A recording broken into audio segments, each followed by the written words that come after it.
सेना संस्थापक संतोष दुबे जी हैं, जिन्होंने राम मंदिर में दान पात्र में हुए चढ़ावे चोरी या लूट के मामले में बुलंद आवाज से आवाज उठाई।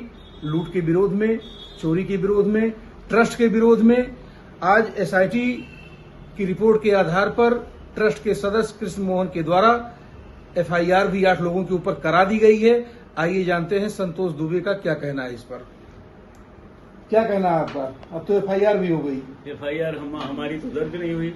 ये तो चोरों ने चोरों के खिलाफ, छोटे चोरों के खिलाफ एफआईआर दर्ज करा दी। ट्रस्ट में सब चोर बैठे हैं। कृष्ण मोहन दूध का धुला है क्या? वो खुद भी चोर है। माल तो उसने भी लिया ना। अपने साथी चोर चंपत राय, अनिल मिश्रा को बचाया। इसलिए हम पहले जानते थे। हम तो अपनी एफआईआर कराए बिना मानेंगे नहीं। हम तो कायम है और हमारी चूंकि प्राथमिक सूचना हमने दी है तो हम यहाँ से हाईकोर्ट तक कहीं कहीं दर्ज कराएंगे। अब इस चोरी में कृष्ण मोहन भी शामिल है, ये हम नहीं जानते थे। एसआईटी भी इस चोरी में रुपया लेके बैठ गई, ये हम नहीं जानते थे। ये बढ़ाएंगे, इस क्लास को बढ़ाया जाएगा, हम छोड़ेंगे नहीं पीछा। और चंपत राय चोर, अनिल मिश्रा चोर, ये कैसे बच गया? वो गोपाल राव जिसने बोरे भर रुपए अपने घर भिजवाया, वो कैसे बच गया? ये मैं पहले से कह रहा था ना, आज ही मैंने सुबह आपको बताया था। ये सब चोरों को बचा दिया जाएगा, क्योंकि ऊपर से फोन दबाव सब आ रहा है, दूसरे सब मिले हुए हैं, सबको रुपया चाहिए। इन्होंने सब ने तय किया होगा हमारा हिस्सा क्या है, और हिस्सा मिल गया, सब मौन हो गए। फिर एसआईटी की रिपोर्ट कैसे लीक हो गई? जो एसआईटी की रिपोर्ट है उसी के आधार पर ये 8 लोगों को नामजद कर दिया गया। चंपत चोर को कैसे बचा दिया गया, जिसने इतनी बड़ी शपथ लगा दी? ये पूरे हिंदू समाज के माथे पर कलंक लगाने वाले लोगों को नागपुर से लेकर दिल्ली वाया लखनऊ बैठे हुए लोगों ने बचा लिया। अब तो मुख्यमंत्री जी भी इस मामले में दोषी मान लिए जाएंगे कि आपने बचाया चोर को। अब आप ये कहकर नहीं बच सकते कि हम दूध का दूध, पानी का पानी क्या कर देंगे। आप क्या कर देंगे?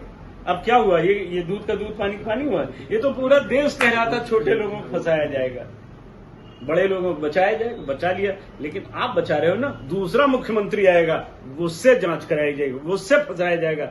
हम हर सीमा तक लड़ेंगे। हम पूरे देश को बताएंगे कि इस देश में ना तो ये संवैधानिक पदों का कोई मतलब है और ना ही ये ईमानदारी से काम करते हैं। ये चोरों को बचाते हैं और अपनी मजबूरी का गाना और गीत भजन सुनाते हैं सबको कि हमें दिल्ली दबा रही, हमें नागपुर दबा रहा है। भाई आप मुख्यमंत्री हो ना। चोरी तो अयोध्या में हुई, आपके राज्य में हुई ना, तो चोर को पकड़ के लाओ। और आपके वंश में चोरी हुई है, रघुवंश परंपरा की चोरी हुई है।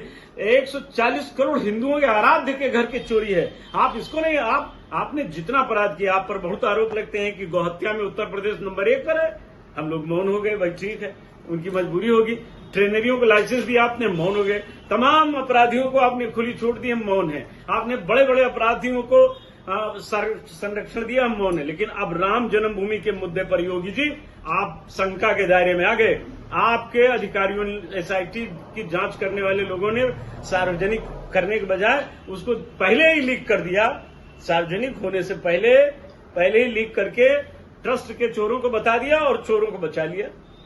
तो ये चलेगा नहीं, हम पीछा छोड़ेंगे नहीं। हम संतुष्ट नहीं हैं। हमारी हार है, एक तरह से हिंदू समाज की हार है, रामलला की हार है और हिंदू स्वाभिमान की हार है। चोरों के आगे सत्ता भी अगर टकराएगी तो टकराया जाएगा। हमको जेल भेज दें, मैं आवाज हमारी नहीं रुकेगी।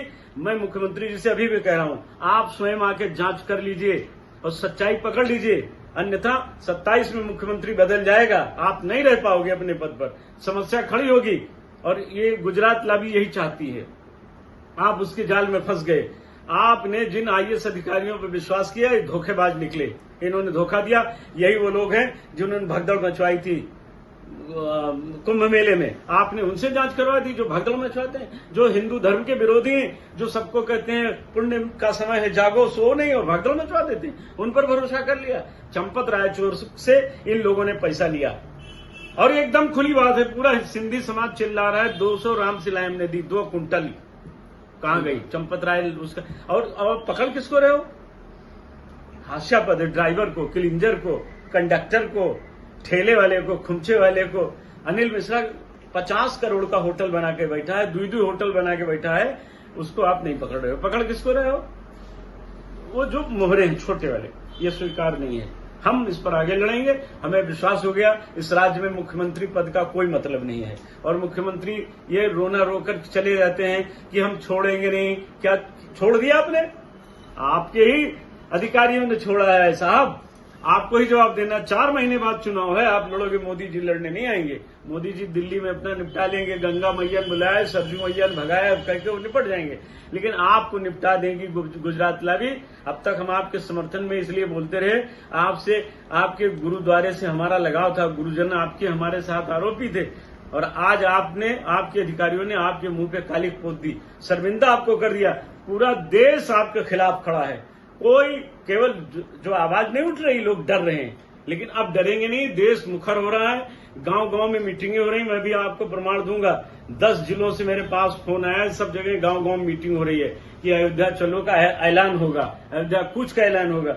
अगर ये स्थितियां बनी और ये देश बगावत करके खड़ा हो गया, तब आप क्या कर लेंगे? अब क्या करेंगे आप? हम बताएंगे आपको, हमारा निर्णय कल आपको हम बताएंगे। अब हमें सोचने दीजिए, अपने साथियों से, देशवासियों से जरा हम पूछ लें अब हमें क्या करना चाहिए। हम पीछे नहीं हटेंगे, मैं लड़ूंगा, क्योंकि मेरे आराध्य का मामला है।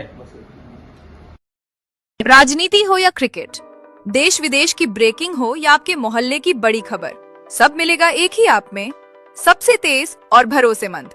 अभी डाउनलोड करें दैनिक भास्कर डिजिटल।